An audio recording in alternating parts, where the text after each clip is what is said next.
Is that correct?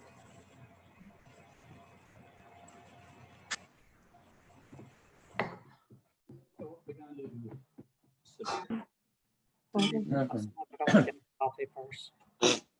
Like, do we drink coffee when he tells us to? Whoops, not muted. Sure, we'll make coffee for everybody. So, like, instead of just drinking while he's talking.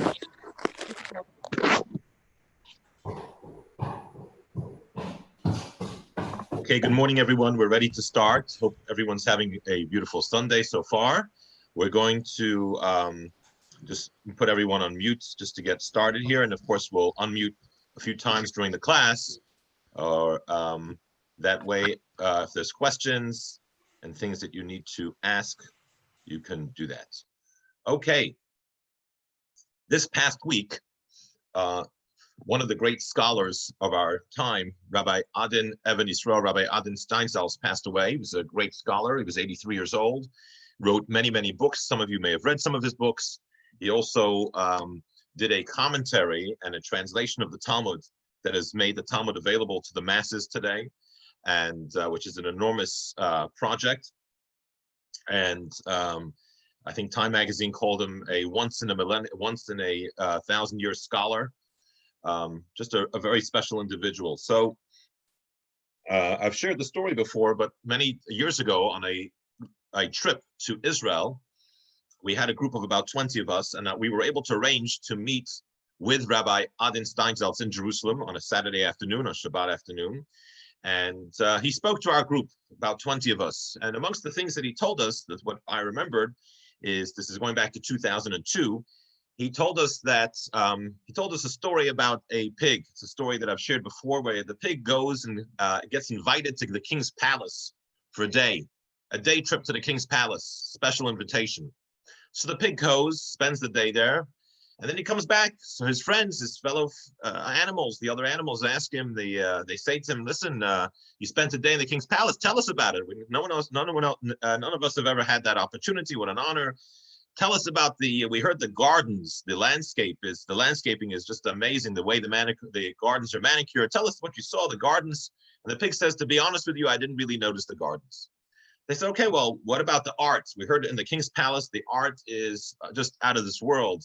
The art they have on the walls is just something that's quite unbelievable. Tell us about the art. And this pig says, to be honest with you, I didn't notice the art. So they're a little frustrated. So, well, what about the architecture? The king's palace, they say the architecture, the design, the rooms, the spaces, it's supposed to be heavenly. And the pig says, sorry, I didn't notice the architecture. So, okay, well, what about the food? We heard it's a culinary, just a delight. You know, they have the best chefs in the world, and they've got food. And the pig says, I'm sorry, I didn't notice the food. So they're getting frustrated. They said, listen, you spent a day in the king's palace. You didn't notice the gardens. You didn't notice the art. You didn't notice the architecture. You didn't notice the food. What did you notice? He says, well, in the king's palace, they had the best mud to wallow in. You know, pigs like to wallow in the mud. They had the best, I've never seen such good mud. That was the story. So Rabbi Adin Steinsaltz said to the group, he said, when you guys go back to America and you tell it and you speak about, people are going to ask you, what did you see in Israel? What you say about what you saw in Israel says more about you than it says about Israel. A pig notices mud. An architect notices architecture. An artist notices art. What you notice in life and what you see in life says more about you than it says about the reality. And this is true not just about a trip to Israel. This is true about everything in life. What you see in life and what you notice in life, in any situation, or what you notice in another person, says more about you than it says about that person. It says about the reality. It is the paradigm and the lens through which you see the world, and what you notice and what you don't notice. So if we want to change our experience in life, so conventional wisdom says we need to change the reality of our life. We need to change what happens in our life. And Kabbalah says, no, more important than changing what happens in your life or the circumstances of your life is changing the way you see things, who you are, and therefore what you see. Because if you're a pig, no matter how much wonderful art there is on the walls, And no matter how much beautiful architecture and gardens, and what you're going to notice is only the mud. That's all you're going to see. So if we want to change our experience in life, it doesn't start with changing the circumstances. It changes by starting the way we see life, what we see in life, and that will change our experience of life. This is interesting because, as we know, that in Jewish tradition, there's a concept of bestowing a blessing, especially parents blessing their children. Many people have a tradition that either before Yom Kippur or before every Shabbat, they give a blessing to their children. And blessings in Jewish tradition are given when you put your hands on the child's head. You put your hands on the child's head, and then you bestow the blessing. And the concept, the spiritual meaning behind this is that really the ultimate blessing is to help the child develop the right mind, the right mindset, the right head to see the blessings of life. Because if you can't see them, the blessings are of no value. You can be surrounded by beautiful art and beautiful blessings and have no idea that they're there. So we need the mind and the perspective and the paradigm to be able to appreciate the blessings that we have, the blessings that we have in life. So today I want to share a technique or a paradigm, a perspective from the Kabbalah that we can use in reframing many of the events in our life. There's a very interesting commandment, a biblical commandment, that says that if you come across a nest, and in that nest there are some eggs, it could be chicken's eggs, it could be any eggs or little chicks, and you want to take the little chicks, so you want to take the eggs. So the Torah says there's a humane way to do it. You can take eggs, we eat eggs, we can do that, but there's a humane way to do that. And the way to do that is that you first send away the mother bird, and then you take the chicks and the eggs. That's the biblical law. It doesn't say what the reason is. Some people see it as humane. It's not, the mother shouldn't have to see you take the eggs. So that's a humane, more humane approach. But the Torah doesn't really give a reason. And we talk about the, in Kabbalah, when we look at laws in the Torah, we understand that the Torah is a multi-layered work with many different layers of meaning. And what we are reading, when we read it, just the black and white words and letters, the way we understand it, is the Torah's deep ideas as they are expressed on the most basic level in the world of action. But in truth, every single concept, every single idea has roots in the deeper spiritual realms. In other words, just to give an example, just like when you're interacting with a computer program, Microsoft Word, and you're going there and you're typing and doing your thing, there's a whole program behind that and code that was written to create that program that allows it to do the things it does. We only see and interact with, unless you are knowledgeable about these things, but you only interact with the user-friendly end of the product. But behind that, there's a whole world of code, and there's a whole world of programming that is behind, that allows that to be what that is behind that. And Kabbalah says the same thing is true in Torah. Every concept that you come across in Torah has its simple meaning, but if you dig, you get to the code, you get to the program behind it, it's really a manifestation of a deeper, much deeper spiritual idea. This is the way Kabbalah explains the concept that the Torah, we're told, existed before the world existed, which is hard to understand. If there's no physical reality, what is the Torah addressing? And the answer is that the Torah didn't exist in the way we know it now, but everything that is there is a personification or embodies a deeper spiritual idea. For example, the Torah says, we talk about Abraham, as we've mentioned before, Abraham is not just a biblical figure. He's not just a person who existed in history and is the father of Judaism or the father of monotheism in general, spirituality. It isn't just that. Abraham embodies and personifies an idea, a concept. And that idea, those ideas and concepts can predate our existence, can predate our physical existence. For example, the concept of love. The concept of love and kindness, which is what Abraham personifies and what he embodies, that does not need a physical world in order for that to exist. Love can exist outside of the physical realm, right? Souls can love. God can love. Love is something that can exist without a physical realm. So when we read something in the Torah, we learn its simple meaning, but then we want to know what is the deeper mystical meaning. And there's so many different layers of what that might mean.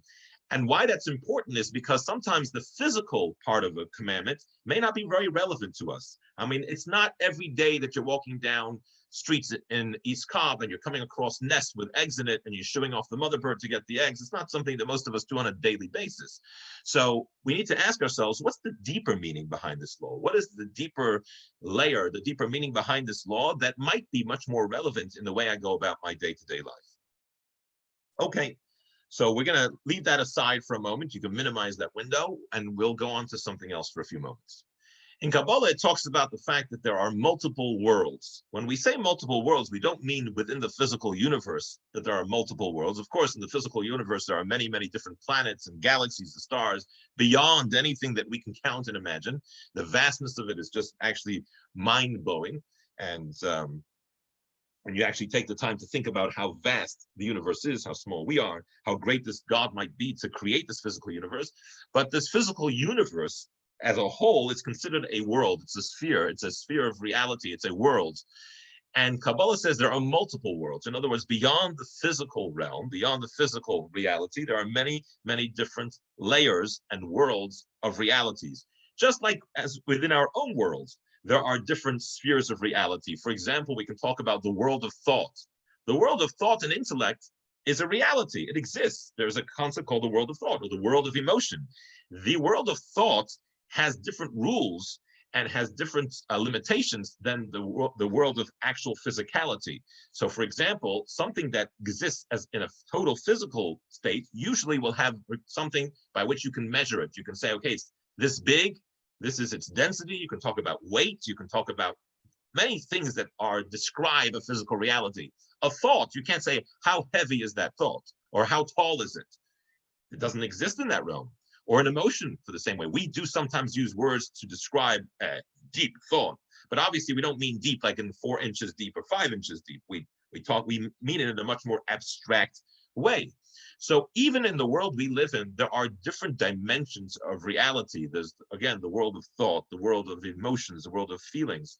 There are many, the world of the subconscious, there are so many different realms in which things can exist. Some more abstract and some more tangible. So Kabbalah says that outside of our physical realm, there are also deeper spheres of reality, deeper spheres of existence that are called worlds. They're universes, they're worlds, all beyond the physical universe as we know it. And generally, Kabbalah says these worlds are generally split into 4 different worlds. It talks about 4 general states, which we've mentioned many times before.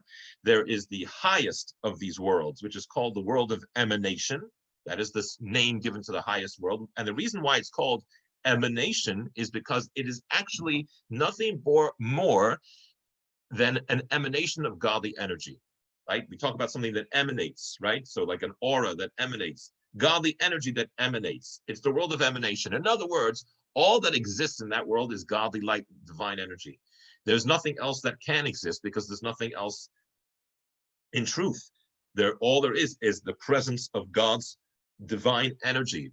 And in that presence and in that context, nothing else can exist independently. Everything is just an expression of godly energy. So that world may have different aspects to it, may have different parts to it, and different energies, but these energies are nothing more than the expression of God's energy. Nothing exists, so to speak, independent of that energy. That's the world of emanation. So in that world, there are no souls, there are no angels, none of those even spiritual things exist. All that exists is God's spiritual light and energy, an emanation of God. That's the highest realm.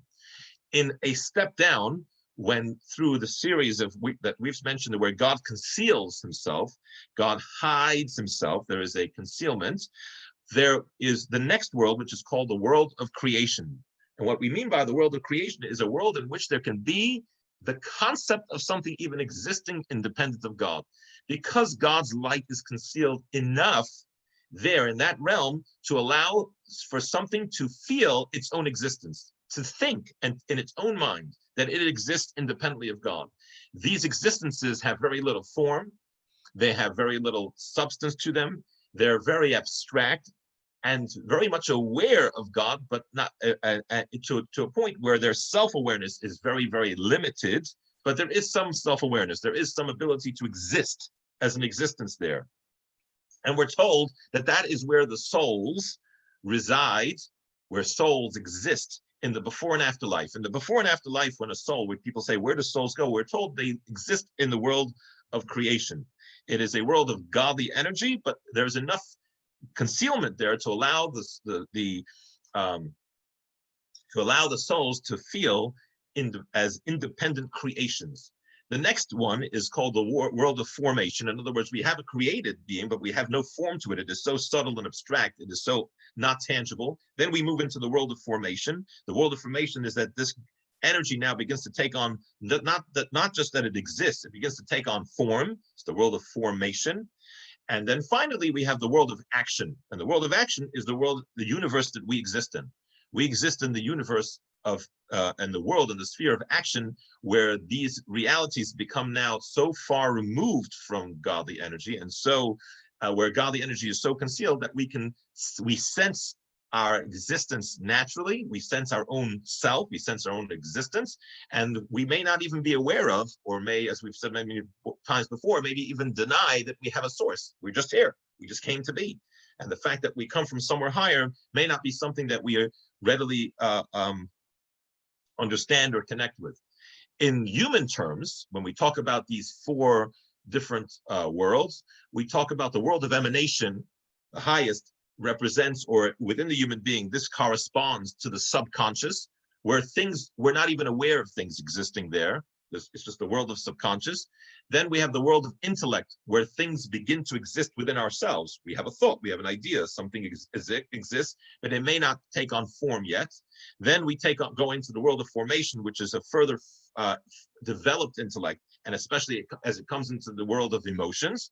And then once we have the ideas and we have the emotions, then we have the world of action, which is basically expressing those thoughts and feelings into something that we say, we do. It's the world of action. In other words, just like God goes through a process, an evolution from the most abstract to something that is tangible, we as human beings do that multiple times a day. We take something from the subconscious, we become conscious of it, it becomes like almost a created being in our minds, and then from our minds it goes into our emotions, and from our emotions we express it in the way we speak and the way we do things, and so on and so forth. So these are the different worlds and different realms. But what's important for our discussion today is the idea that the soul in the before and after life exists two rungs up, so to speak, in a much higher sphere of existence called the sphere and the world of creation, which is a world that is way beyond our reality. It is a much higher spiritual, abstract, godly reality. That is where the soul exists in the before and after life. And this leads the Kabbalah to a question that it asks again and again and again, and it continues to struggle with. In other words, even though it answers this question, it continues to ask the question because it's really an ongoing struggle and question, which is, if that's the case, why would you send the soul down into this world of action? Why the descent? Why take a soul that is existing in a much more sublime, spiritual, abstract, truthful, godly existence and put it down into this world, which is a world in which there's, because of the concealment and because of the self-awareness in this world, is a world in which, unfortunately, there's the possibility for all sorts of negativity, greed, jealousy, selfishness, so on and so forth, in which we can live in an existence that is very, very dark and very inconsistent. It's very dark. It's very compromised spiritually. Why would the soul be sent down into this world? It is a question that is asked in multiple hundreds, if not thousands, of Kabbalistic essays that struggle and try to understand the purpose of taking a soul and its descent into this world. And ultimately, actually, I'll unmute for a moment just to see if there's anyone here that would like to ask any questions so far. Just give me a moment. Okay, if there's any questions at this time. Okay, we will continue for now. Okay, so the Kabbalah says the purpose of this descent is that when you take a soul and it comes into a place in a universe like we live in which God's presence is concealed, the divine energy is concealed, And the soul has to contend with an animal soul. An animal soul is a biological soul that first and foremost says, I am here, and the purpose of my life is me. I am the center of the universe. Everything in this world revolves around me and how it affects me. That is the default mindset of an animal soul. It's an animal. It's a biological being. It's not bad. It just says, I'm here and I exist and I want to survive and I want to take care of myself. I'm concerned about self-preservation. I'm concerned about my own pleasure, my own success. That is the mindset of the animal soul. So it has to contend with the animal soul. It has to contend with the physical body with its own biological needs in a world which, again, sees its very own existence as just being here, and that the purpose of life is its own, is our own existence. And when the soul has to come into that reality and yet have to dig very deep to overcome some of those tendencies and some of those instincts, to do something that is truly altruistic, to actually say, I'm going to rise above that self-orientation and actually do what is right, or abstain from not doing what I shouldn't be doing. When the soul goes through that experience, it has to dig very, very deep. In other words, what comes naturally to it in the world of creation, what the spirituality, the altruism, the godliness, the meaning and truth that comes so naturally to the soul in its higher state before and after life, in its existence in the physical world, it requires the soul to dig very, very deep to overcome the darkness and the obstacles and the challenges it faces. So the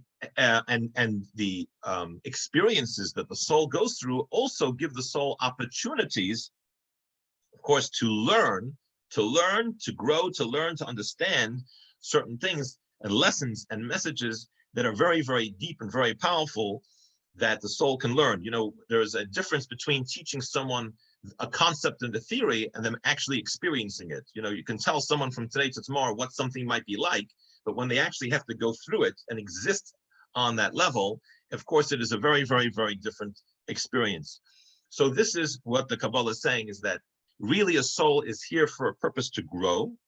Its growth comes through the learning, the messages that it receives, the teachings that it receives through life experiences, and through the choices that it makes and the obstacles it has to overcome in order to make those choices.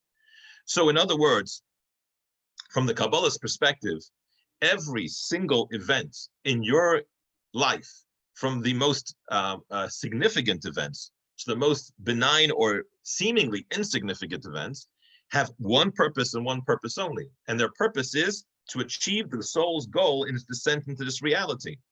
In other words, there is not an event, a conversation, an interaction, something you witness, something you see, something even as simple and benign things that you maybe even pay attention to.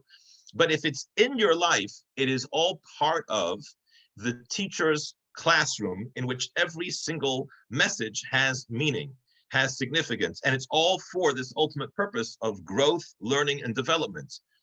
So there is no event that is it just happened, or an event that an insignificant event in my life. Every single event has that purpose. In other words, like this, the conventional way to approach life without the Kabbalah's insight is that we go through life. There are many different events that just happen to us in life, and it's haphazard. And if we want to, we can try to find meaning and purpose in certain events. Kabbalah doesn't see it that way. Kabbalah says there is no event in your life that is there if it's only it is, or in other words, every event in our life is only there for one purpose, for us to learn, to grow, and to become enlightened by that event, by the growth, by the choices that we make, by the things we learn from that event. It is forcing the soul to dig deeper. In other words, when a teacher is giving a class and sharing information, the purpose of every piece of information that the teacher shares is for the education and for the enlightenment of the students. If the teacher starts to say something that has nothing to do with that purpose, then that's not teaching. That's not a classroom. That's just something else going on.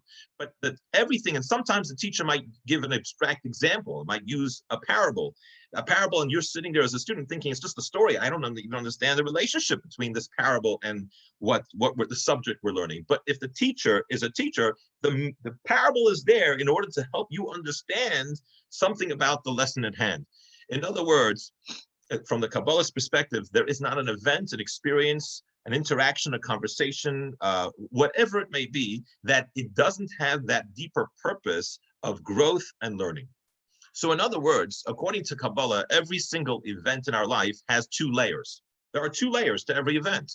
Every occurrence that we experience in life, there is the externality of that event, the event, just at face value. What happened? This and this thing happened. That's what the one layer is.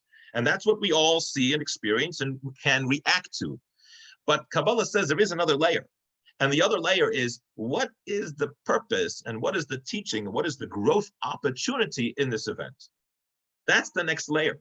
The next layer is, what is the meaning? Why is this event being put into my life? What is the opportunity for me here to grow, to learn, to use this in some positive way? What is the blessing for my soul from this event?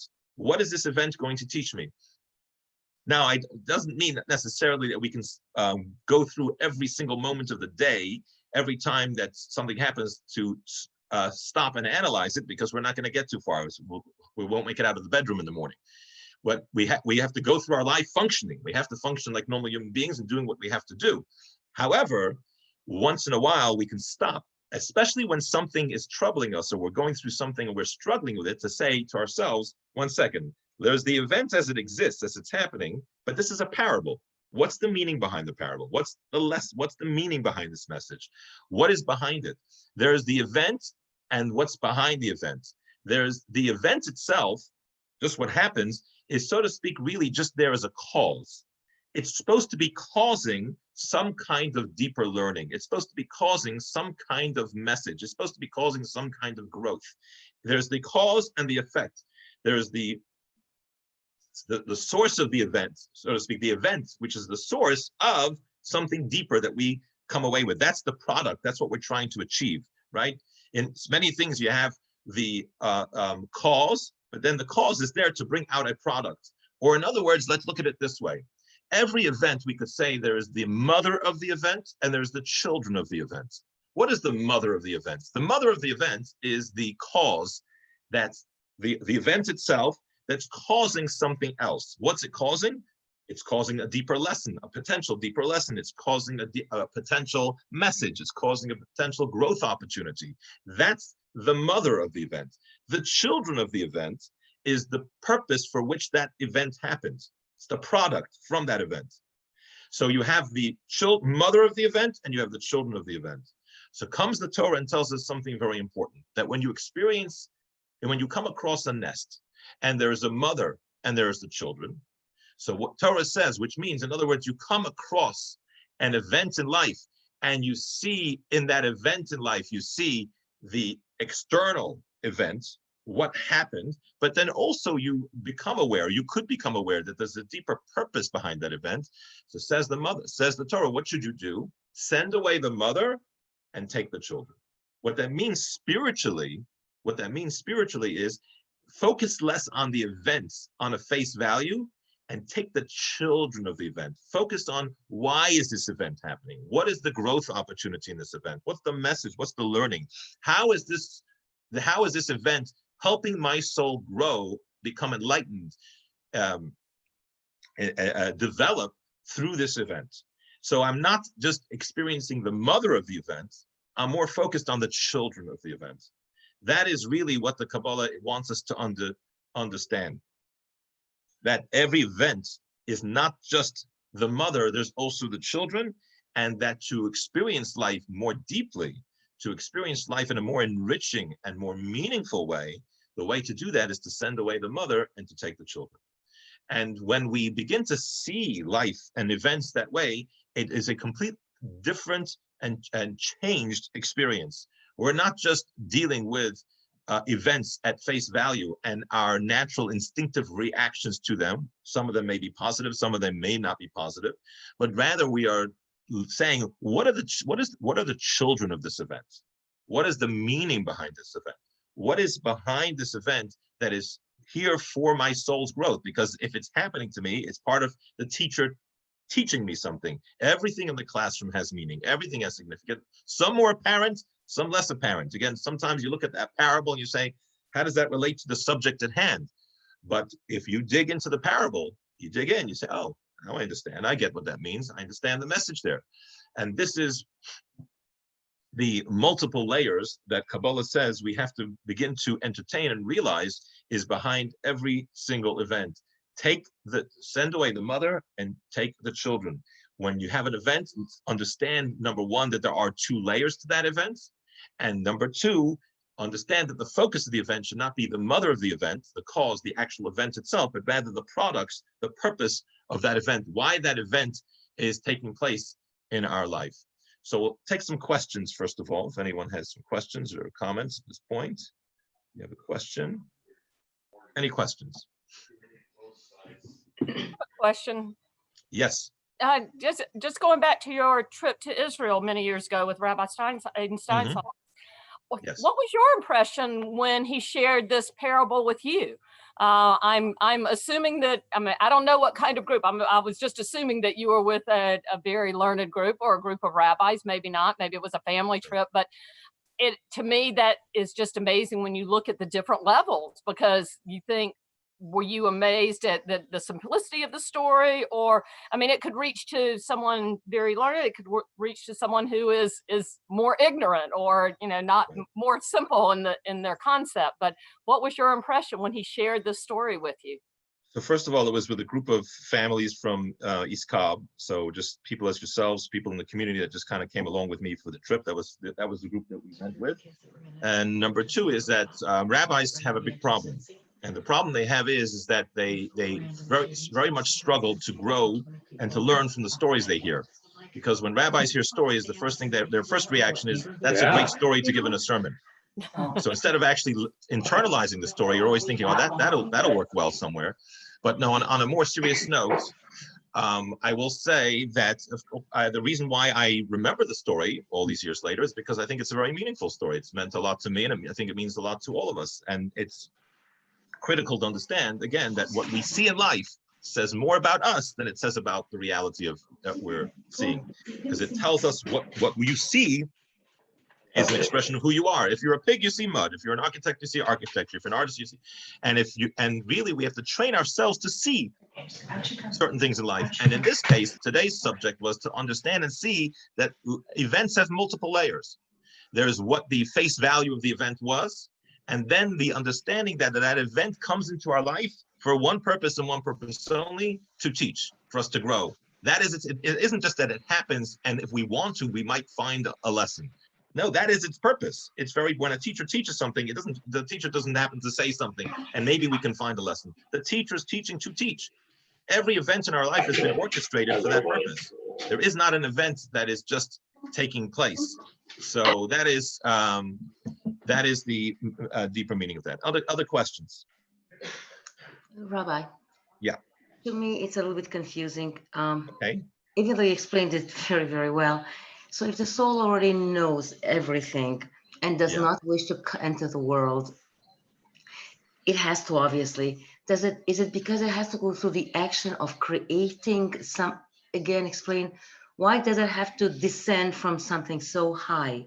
Yeah, so if you take someone and you teach them, using the example again of teaching them about a certain business or a certain reality, and they understand all the concepts, there's nothing as deep as an understanding that they will get if they actually go and do the business. Someone who teaches about business in theory will never have the understanding of someone else who has actually had to live it, who's had to experience it, has gone through the ups and downs of it. There is a message, and there's a understanding, and there's a knowledge, there's a growth that comes from actually experiencing the reality, not just knowing the theory about it.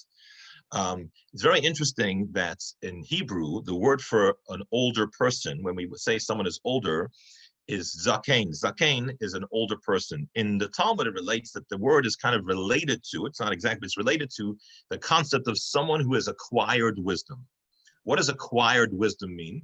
Acquired wisdom means that you've been through life and you've been around the corner, and you've been bumped around a few times as you go around the corner, because that's just the nature of life. And by doing so, you've learned sometimes difficult lessons, but you've acquired wisdom. Acquired wisdom means when you acquire something, means you paid a price.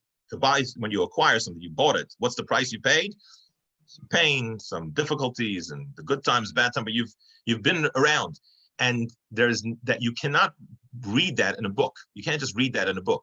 That kind of wisdom, that kind of understanding about things, you have to experience it. You have to go through it to have that wisdom. So we can try to learn from others, so on and so forth. But in the end, the greatest lessons of life are through our own personal experiences, the ups and downs of life. And the soul has to go through the experience of the challenges and the obstacles of life for it to dig so deep within itself in ways that it wasn't able to understand and relate to in the same powerful way before it comes into this reality. Now it makes sense. The expression that you just have to be there to understand. You have to be there to experience it. You have to go through any other questions? Yes, Rabbi? Yes. I don't know if this is beyond the scope of what you want to go into today, but certainly people experience things on all different levels, and some are easier to see the growth opportunities than others.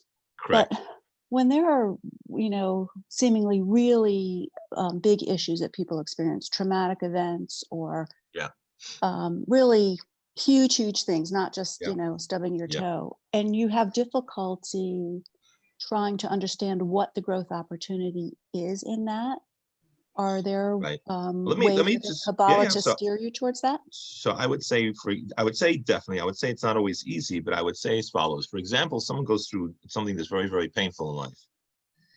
And it's a very painful and difficult experience. What you're going to find on one simple level is that your ability now to have real empathy for other people who go through similar experiences is completely different now. No matter how much you can say, I have empathy for other people, until you feel the pain that they have felt, you'll never really be able to have that kind of empathy, because you really will never understand the pain that other person's going through. It's very interesting that when the Torah, when God says you should love the stranger, right? So in other words, even someone who's different, who's got different skin color than you, he's got a different race, a different ethnic background, it's different, because we have, as human beings, we struggle with people that are different than us, right? That's just unfortunately, part of the human condition. So Torah doesn't say you should love the stranger because it's the right thing to do. It is the right thing to do, but that's not what the Torah says. Torah says you should love the stranger because you, the Jewish people, have been strangers in the land of Egypt. You felt it. You understand what racism looks like. You understand what that experience is all about, and what persecution is about, and so on and so forth. So, in the end of the day, on a simple level, sometimes when we go through something that's very painful and a very painful experience, one of the things we have now is a new understanding of others, and a new ability to have empathy for others that have gone through similar experiences, and maybe be in a position to help those individuals. Because when someone, if you don't know someone else's pain, as much as you try to comfort them and be there for them, there's nothing more comforting than someone who's gone through what you're going through, has been there, has been in that pain, and can hold your hand and say, I was there, and I want to tell you how I want to tell you my story, and so on and so forth. So sometimes it's just a matter of empathy, and sometimes pain, unfortunately, which we have to sometimes do go through in life, whatever the pain is, could be psychological, emotional, physical, is sometimes also cleansing, in the fact that it does force us sometimes to rethink certain priorities in our life. It causes us to rethink what's important, and so on and so forth. So there are opportunities, there are reasons behind everything, sometimes more easily understood, sometimes harder to understand. Why does the lesson have to be so painful, so on and so forth. We may not always understand the answers to those questions, but the concept that there's a meaning and a layer, and to be able to experience life that way gives you an ability also to be able to it allows you to remove yourself a lot from the pain or the suffering from the events.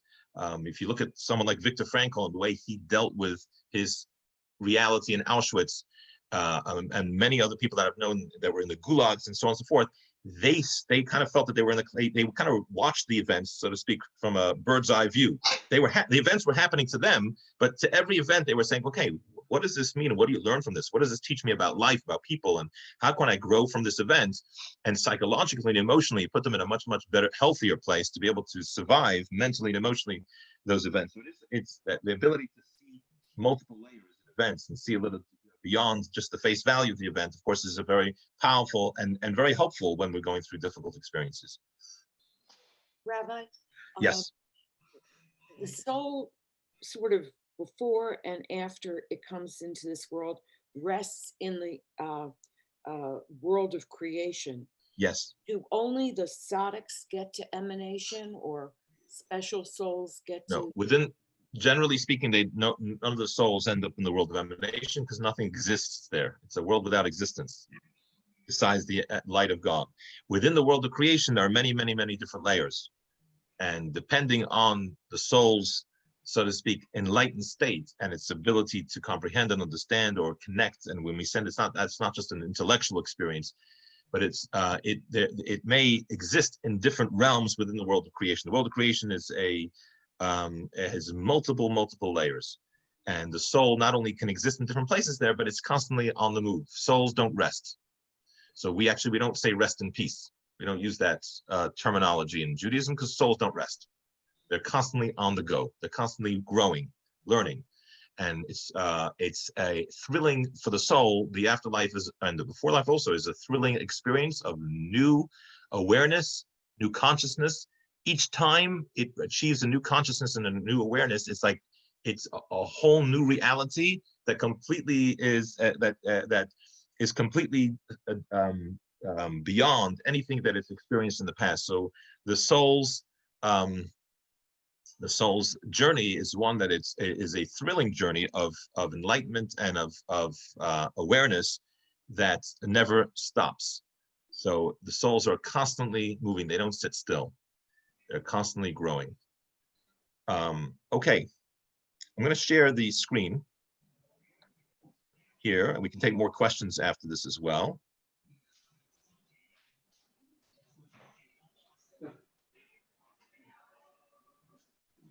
Sorry.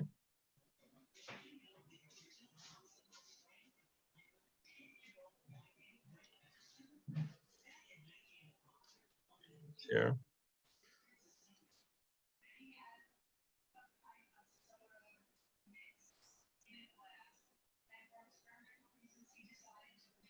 Okay, so there we go.